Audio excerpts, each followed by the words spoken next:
Today, we take a virtual trip to the mile high, beautiful city of Denver, Colorado, where we visit with one of its illustrious sons, Tommy Maloney, coach for men after divorce and owner of the website TommyMaloney.com. Before diving any further, here's a warm welcome to everyone joining us today. We appreciate your time spent with us here. And first off, my name is Dipchand Ramcharitar. I'm the Outreach and Development Director at Voice of Men 360. Voice of Men 360 is a nonprofit organization founded in 2020 and based in London, Ontario, Canada. We primarily advocate for men and boys, including the disadvantaged, and we are also part of International Men's Day, who have been around for more than 25 years in over 95 countries, operating in a similar capacity.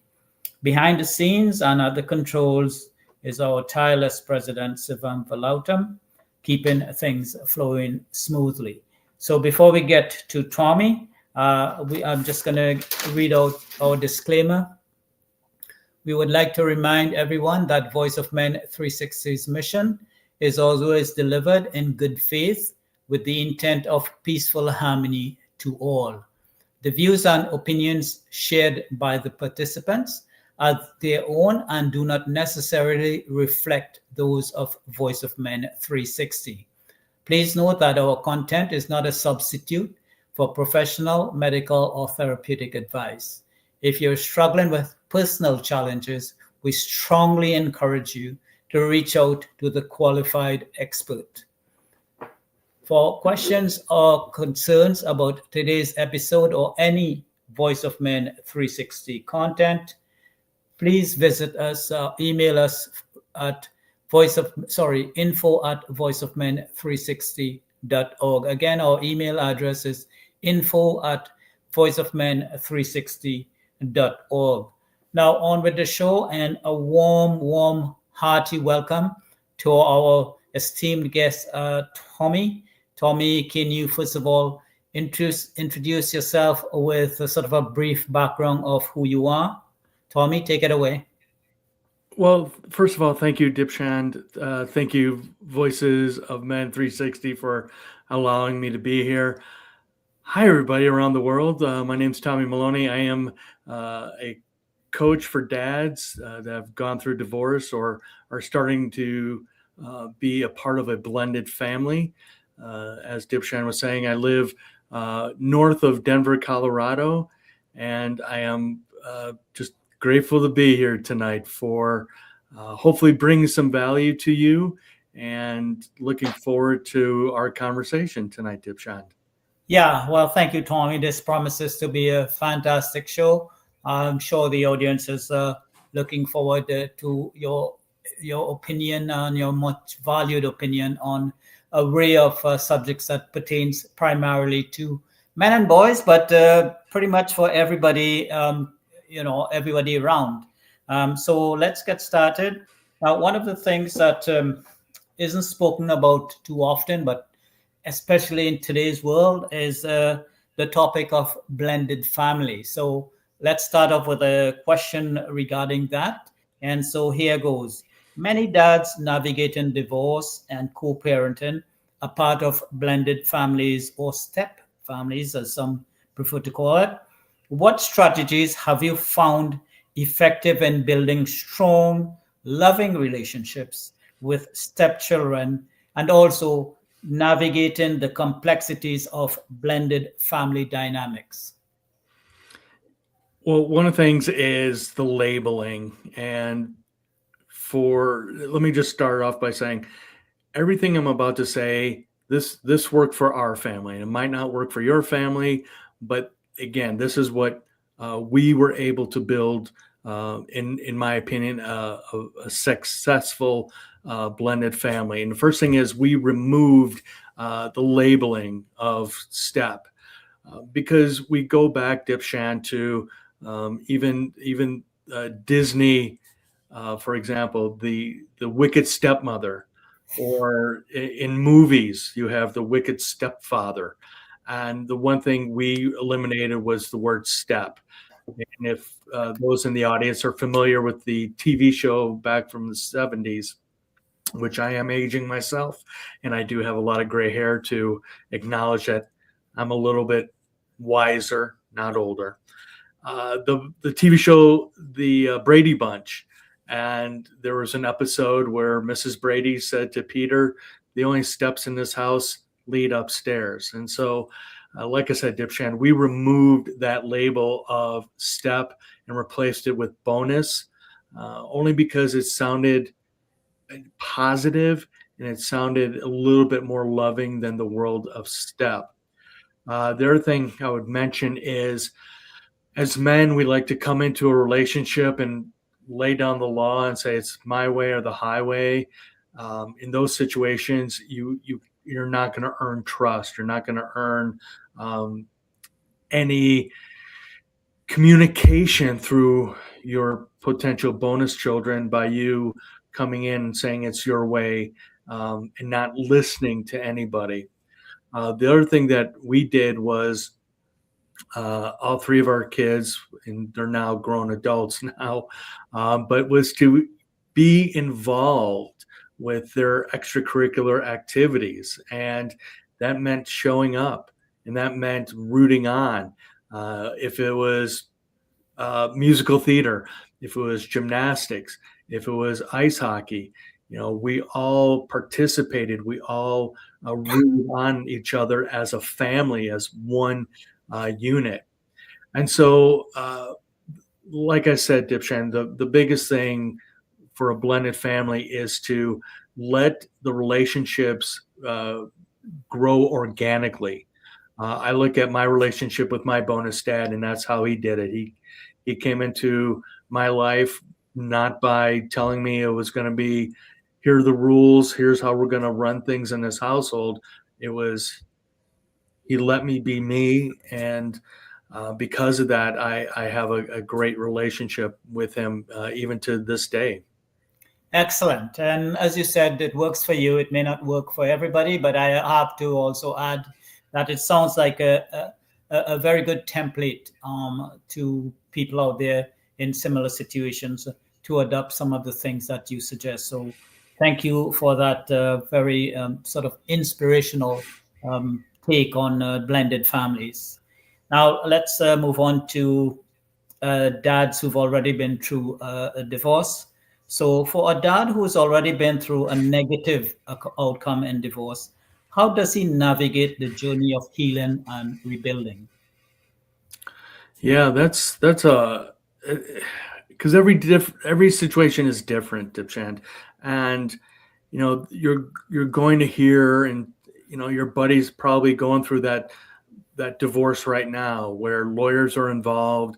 I know a gentleman who went through 10 years of Wow. going through a divorce and with family court, and it really got nowhere because it was the adults just not listening to each other and trying to one up each other, saying, well, if you're going to have this, I'm going to have this. If you're going to have this, I'm going to have this. And so as a divorced dad, one of the things that I had to do, and my recommendation with the men that I coach, is maybe during that marriage, there was a hobby that you had to put on the shelf. And after the divorce, you're trying to figure out who you are. You're trying to figure out, how do I stay connected with your kids? But trying to rediscover who you are could be one of those little things. When I'm coaching these dads, the one thing I stress to them is the small wins, daily small wins. And I remember felt broken after my divorce. I didn't know who I was, because my identity was, number one, a husband, number two, a father. And I didn't know what to do. And so one of the things I got to do was go back and play a lot of hockey. And that really helped me because I got to be around other guys and other guys that had similar paths as far as going through a divorce. And I got to sit and listen how they got through it. And so when it comes to, especially we men, I can tell you the flip side, and that the horror story, Dipchand, of them, as soon as they get divorced, they're looking for the next Mrs. Wrong. And so instead of focusing on themselves and focusing on between the two ears, they just want to keep moving and try to find the next relationship, because unfortunately, a lot of men are fixers. And so they think, well, I couldn't fix this marriage. I'm going to hop along and go and try and create a new relationship and try and fix that. And so that's where, again, I say, number one, try and find something that you're passionate about and just go have fun with that. The other thing, too, is something you were talking about in the disclaimer. And that is my recommendation. I'm a coach. I'm a certified coach. I'm not a therapist. I'm not a psychotherapist. I'm not a licensed. So go and get help. And here's the thing, Dipchand. This is where I have to go to the highest mountains, and maybe here in Colorado, and just shout to men. Asking for help is not a weakness. Right. It's a strength. Asking to go find a therapist is not a weakness. It's a strength. And so those are the things that I highly, highly recommend for men, is to go get counseling, go get professional help. And as a coach, we're here to guide you. We're here to help walk through your journey side by side. Yeah, we might have to kick your butt every once in a while, but first thing, you've got to get some therapy. Absolutely. And we at Voice of Men 360 move along the same path, in that we have men vulnerable and whatnot, and been through a divorce, and they're in a sort of a very uneasy situation. So we advise the same thing: try and get professional help as soon as possible. So let's look at things from a broader perspective. And how would you advise dads to handle vulnerability, especially in a society that often expects men to be stoic? I have to laugh only because I am a reader of Stoic philosophy. And actually, I've got my Ryan Holiday book, The Daily Stoic, behind me. I've got Marcus Aurelius's Meditations. I've got a couple other Stoic books. And let's talk about, well, what is Stoicism? So there's what's called the 4 pillars: wisdom, justice, courage, and temperance. And when we visualize, a man has to be stoic, we're looking at, in my opinion, the wrong picture. We're looking at somebody that is just a statue, and that's not true. So if we look at the 4 pillars of Stoicism, so number 1, wisdom. So wisdom is understanding reality, okay? Courage. So courage is doing the right thing despite fear. Justice. Justice is treating others fairly. Okay. So for example, for that one that pops in my head is treating your former spouse fairly, because it's, as a divorced man, our thinking is, oh, I need to prove to my former spouse that I am better than them in being not with them. But that's not the case. The case is that you should be focused on the kids. That's treating others fairly. Number 1, treating your former spouse fairly, treating your kids fairly. And last one, temperance. And temperance is self-control. So the self-control is about anger and controlling that anger. And again, if you are a divorced man that has kids, your number one priority, Dipchand, is your kids. And going back to controlling the anger, that goes to what you can and cannot control. And that's what the Stoics talk about. The Stoics talk about what are things that are in your control. You cannot control your former spouse. You cannot control their new spouse. You can't control your kids. So when it comes to being stoic, again, it's about understanding reality. It's about treating others fairly. It's courage, doing the right thing despite fear. So standing up for yourself when you couldn't do that in your own marriage, that's courage. And again, temperance, self-control. These tools are for developing character and achieving inner peace. To me, that's what the stoic divorced dad is. Again, these are tools for developing character and achieving inner peace, because I think that's what we all want. We all want that inner peace. And when it comes to having a marriage fall apart, and as a man, you don't know who you are. You don't know where your place is. But if you can find inner peace, Dipchand, if you can find that your inner soul, and again, like I was saying earlier, find that hobby. Find something that you miss doing. Sure, it could be like golf. It could be reading. It could be, oh my gosh, I haven't been to the gym, or I haven't gone for a run in ages. Yeah, That's for me is what that's all about. exactly.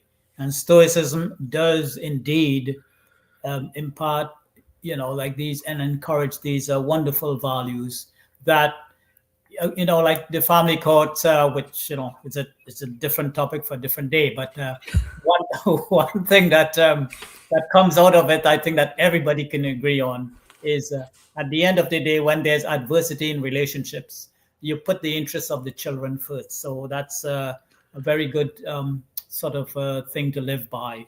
Well, let me just jump in about family courts. And yeah, you're right. We can have this conversation down the road, but I will say the last piece when I had to go through family court was what the judge saw. And the judge saw that there were my former wife and her husband, my wife and myself. Right. And the judge said, this kid is loved. Your son is loved. And that's what we should be grateful for. And the thing is, again, no matter how much you don't like your former spouse, you've got to put your kids first. The kids have to come first. Yeah, that's a philosophy to live by, and that's something that every couple or every family in this particular situation should be mindful of. So let's sort of narrow it down a bit and focus on dads regarding kids. When so in fact, why don't I just go ahead and read out the question? How can dads use their experience to? Sorry, just bear with me 1 second. What advice would you give to a dad who's struggling to connect with his kids after a divorce? I know I mentioned hockey, and I played hockey as an adult. I took up the sport late in life. But when my son started to have interest in that's something that I wanted to connect with him. And it was also honestly being selfish because I wanted to spend as much time with my son as possible. I was at when after my divorce, my son was an every other weekend is when I had him. But hockey, during the hockey season, is every weekend. So I went into coaching, and my hockey background is as a goalie, and my son took up wanting to be a goalie, and I begged his first hockey coach. I said, please, please let me be an assistant coach. I'll do whatever it takes, but I just want to spend quality time with my son. And he said, all right, but you remember there's other kids on this team. I'm like, yes, yes. So find those interests, dads. Find those interests that your kids have. Right. Is it the violin? Is it athletics? Is it maybe it's reading? Yeah. Find those common interests and spend time with them. You know, and I don't remember where I read this study, but even in 2026, we dads are spending more quality time with our kids than ever before. So let's keep those numbers moving. And so find some commonality, or even I'll just, in my first book, 25 Tips for Divorced Dads, one of the things I talked about was cooking. I'm not a Right. great cook, but teach your kids that skill. Even if you're not a great cook, Agreed. figure it out. Just Yeah. figure it out. Yeah. Yeah, absolutely. And on the subject, continuing on dads who are sometimes actually often misunderstood, marginalized in terms of what they contribute. Can you tell us what do you think is the biggest misconception about being a dad after divorce, and how do you counter it? Here's the biggest misconception, and it comes from the media. If we look at television, Yeah. and we look at a lot of the dads that were portrayed as they couldn't make a decision without having to go to their spouse or Right. having to go to a neighbor. Yeah. That's the biggest misconception, is that we men can't make our own decisions. We have to go to our partner and say, can I do this? And they're probably looking at you like, well, why can't you? And so I go back to the stoicism, and finding that inner peace. But at the same time, trying to build your own confidence up. That's the thing, is that, again, after divorce, I will tell you, I felt broken. I just wanted to go crawl in a corner and suck my thumb and cry the rest of the day, Right. because I lost my identity. Right. And that's part of the problem, is we don't have our identity anymore. I mean, it's not true. You're still a dad. Just because you're not with your child's parent, they're still a dad at the end of the day. And so I go back to, what we were talking about earlier. Go to a therapist. Yeah. Even before a divorce, and before you get married, did you go to couples counseling? Did you go to marriage counseling? Yeah. To a lot of men, Dipchand, that's a weakness. I don't Yeah. have to do that. I'm fine between the years. And that's not true. We all need therapy. Yeah. We do. Yeah, that's a crucial proactive step that one should take, which is often overlooked. And so, can you share with us a story of actual situation where a dad has turned around his post-divorce life, and what was his turning point? I'm trying to think. I've got a one gentleman I'm coaching currently, and he's been divorced for just over 2 years. And in the time we've spent together, the one thing that he's finally starting to recognize, the one thing that he's seeing that is helping him alleviate a lot of his stress, is that control piece.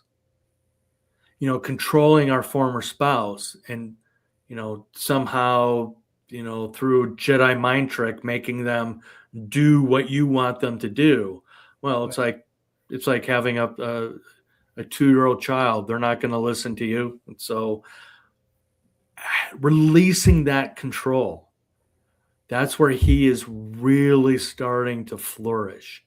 Right. And he has recognized that, because he's spending too much of that anger time trying to control his former spouse when he needs to be taking the time and just spending that quality time being present with his kids. So that's one of the success stories, is that this gentleman is recognizing that he needs to let go of that anger and let go of that control to better himself down the road. Right. I want to ask you something more of your personal perspective based on your experience with divorced dads. Do you see mediation as a more viable step for everybody concerned when divorce proceedings seem like the only other option? That's a wonderful question, Dipchand. And Thanks. I go back to my own experience, and that was, I was really blind when it came to the whole navigation of divorce. And what I mean by that is, once you hear those words from your partner that they want a divorce,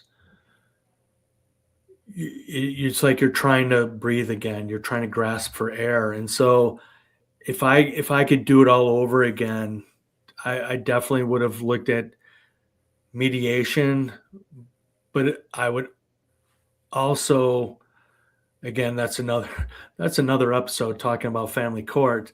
Yeah. Only because I did not lawyer up. Right. And if I had either mediation or had a lawyer prior to ending up in family court, I feel that things would have worked out better for my son and I. So yeah, I highly believe, it's the same thing we've been reiterating over and over again. Go to therapy, Right. go to mediation. And if mediation doesn't work, we'll take that next step. Right. And moving on, for the next couple of questions, I want to see if you can offer some suggestions to us, which we would certainly appreciate based on your experience. So first off, what are some ways like organizations like ourselves, that's Voice of Men 360, can better support dads, especially those in disadvantaged or privileged positions, in navigating family court and co-parenting issues? The first thing that comes to mind is you have a community. And again, when I went through my divorce, I thought I was the only one going through it, which is, I was lost in upstairs here. And so the great thing about the organization of Voices of Men 360 is the ability to see and communicate with other men. And they might not be going through a divorce. They might be going through something totally different. But having community is so important. There's a gentleman named Mark Green that I love to death. He's a mentor. And he started an organization called Men's Walk and Talk. Right. I believe that's the website. But anyway, having community. And a good friend of mine named Chris, he and I are slowly starting our own Men's Walk and Talk. And we have 3 rules. 1, no religion, no politics. Number 3, unfortunately, you can't bring your dog, because if they do, I'll be petting it all day. So we need to be walking and talking. We got to be moving. But Voices of Men 360 is one of those communities, one of those organizations. There's another shout out to Mark Williams out in the UK, who's trying to help men that have younger children. Right. Michael Ray out of Australia, he's talking a lot about men's rights and, being not just a man, but being a dad. Right. So there are so many great organizations and great people who are trying to help promote positive fatherhood. I'll never forget. I was on LinkedIn and a woman chimed in a group saying, "I just can't find any women's groups or moms groups," and I almost lost my mind Yeah. Yeah. because I hear you. there's not enough men's groups. There's not enough dads groups. Sure, we can, you can find on the national level, but I feel that we need to hone it down and build on grassroots more local men's groups where you can have be in a room together Right. and sharing. So, yeah, I'm super excited about this organization. And again, and you can find some wonderful guys out there who are again trying to promote positive fatherhood out there. Right. Well, thank you, Tommy. One slight correction: we're actually Voice of Men, not Voices of Men. Sorry. We are Voice of Men 360, not Voices of Men 360. Just a slight correction on that. And another question that I have relating this time specifically, we had a reference to it before, and that's the media, and we all know the story with the media. So, as we explore collaboration opportunities, how do you see us working together to spark meaningful conversations in the media about family court reforms and supporting fathers' rights that aligns with Voice of Men 360's advocacy efforts? I had a wonderful years and years ago had a wonderful conversation with an international speaker, author, Mark Sanborn, and Mark Sanborn was asking me, "Well, who do you think your target audience is?" So, so he said, "Let's play pretend. If you were putting on a workshop together, who would be your target audience?" And I'm like, "Duh, man, hello." And as I sat there waiting for Mark to, agree with me, and I'm waiting for balloons to pop down the ceiling and streamers, he looked at me and said, "You're wrong. You need women. You need moms." Because when we talk about supporting men, supporting fatherhood, we need moms. We need women to help us, drag us to some of these workshops. And so that's where I like to have conversations with moms to find out how we dads can be better dads. What are they seeing? Either through their own husbands or their former spouse. Because I'll be the first to admit it. I was a horrible, horrible former husband, but I'm a great dad. I'm a great dad. And so I go back to your question, and that is, we men, we dads, we need the support of women. We need the support of moms to help us become better people. Yeah, that's an interesting perspective, and I agree. You need to diversify, the pool you can draw from, to see how much you can improve your situation in terms of sort of, like a better relationship with your spouse and with your kids as well. So it's good to have that outside perspective from the women in our lives. And I'm not sure if I'm putting you on the spot here. The next question or two has to do with, again, this goes back to your experience. So I'm asking you a personal opinion. What are some red flags in a marriage one should be aware of that ultimately would lead to failure if allowed to fester? If your partner is a control freak. Yeah, that's one. Yeah, that's I know I'm going to get myself into trouble, but won't be the first time, won't be the last. Yeah, if your partner is a control freak, and they're asking you where are you going, who are you with, instead of you letting you be you,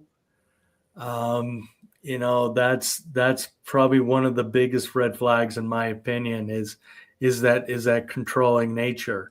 Um, you know, and being judgmental to you, and letting you know it, that you make these mistakes, and they forget that you're human as well. Yeah. So yeah, the controlling thing is probably, in my view, the biggest red flag. Yeah. And quickly, what do you suggest? How do you suggest one who is in that particular situation address these issues? I go back to couples counseling, 100%, because you don't want to be living in a house that is two roommates. You want to be able to have a loving relationship. I will give you a recommendation to uh, married couples or new couples. Jay Shetty has a great new audio book called Messy Love, Right. and that book opened up so much for me recently, listening to that, um, because it's three couples trying to be better. Right. And again, if your partner, and that's the thing too, your partner has to be willing to go to marriage counseling, couples counseling. They have to be Exactly. open to it, and not only open to it, but open to listen to what's going on. Good point. Yeah. Well, we're almost to the end of our program for this evening. Before I have one final question for you, Tommy. But before we get to that, I have some general information about our organization. So, first of all, we encourage as much as possible people out there to join us in any sort of way possible. You can be um, a member of our YouTube group. We have a YouTube channel. We welcome you to participate and offer comments and criticisms. We welcome those as well. We are available on pretty much all the social media platforms: LinkedIn, Twitter, YouTube, TikTok, Instagram. You can find us all there. Our phone number is 226-289-8784. Our email address is info@voiceofmen360.org. Our website is www.voiceofmen360.org. So again, it doesn't matter who you are, what profession you hold, what gender you are, status, none of those matter in terms of getting to know us better and joining us and contribute. We would take, as I said, criticisms, suggestions, whatever you have to offer. We really would appreciate your participation. So thanks in advance for that. So, Tommy, one final question for you is, can you share some contact information for those interested in learning more about what you're about? Yeah, thank you again. Thank you, gentlemen, for allowing me to be here. Of I course. hope everybody on YouTube and Facebook had a good time. You can find me at TommyMaloney.com. That's TommyMaloney.com. LinkedIn, it's the Tommy Maloney. So that I hang out on LinkedIn. That's the only social media I use. And like I said, and my website, TommyMaloney.com. All righty then, Tommy.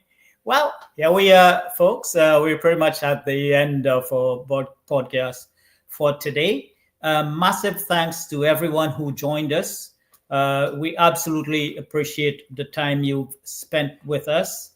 And, to our fantastic guest, Tommy Maloney, we hope your invaluable, meaningful, and astute presentation will resonate with many out there and serve as an inspiration to those looking for some answers in what we were discussing. Many thanks also to our tireless president, Sivam Velautam, for his work in keeping the technical side flowing smoothly. So from all of us here at Voice of Men 360, cheers and have a very good evening, morning, or night, wherever you are. Goodbye from us here at Voice of Men 360.